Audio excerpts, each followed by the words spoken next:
కర్ణాటక రాష్ట్రంలోని కావేరీ నది తీరంలో ఉన్న తలకాడు ఒక పవిత్రమైన శైవ క్షేత్రంగా ఎంతో ప్రసిద్ధి చెందింది. ఒకప్పుడు ఇక్కడ వందలాది దేవాలయాలు ఉన్నాయని పురాణాలు చెబుతాయి.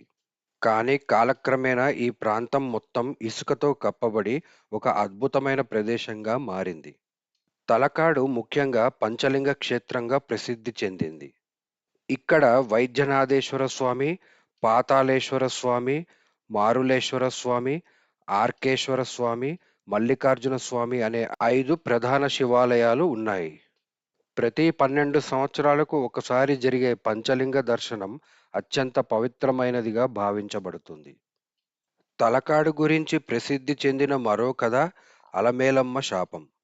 మైసూరు రాజు తిరుమల రాజు అలమేలమ్మ అనే మహిళ వద్ద ఉన్న ఆభరణాలను తీసుకోవాలని ప్రయత్నించగా ఆమె కోపంతో తలకాడు ఇసుకతో నిండిపోవాలి, మైసూర్ రాజుకి సంతానం ఉండకూడదు అని శపించింది.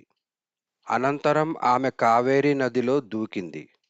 అప్పటి నుంచి తలకాడు ప్రాంతం ఇసుకతో నిండిపోయింది మరియు ఇప్పటికీ అక్కడ అనేక దేవాలయాలు ఇసుకలో కప్పబడి ఉన్నాయి. ఈ సంఘటనను ప్రజలు అలమేలమ్మ శాప ఫలితం అని నమ్ముతారు. ఈ విధంగా తలకాడు క్షేత్రం భక్తి, రహస్యం మరియు చరిత్ర కలిసిన ఒక అద్భుతమైన ఆధ్యాత్మిక స్థలంగా నిలిచింది. మీరు కూడా జీవితంలో ఒకసారైనా ఈ అద్భుతమైన తలకాడు క్షేత్రాన్ని తప్పకుండా దర్శనం చేసుకోండి.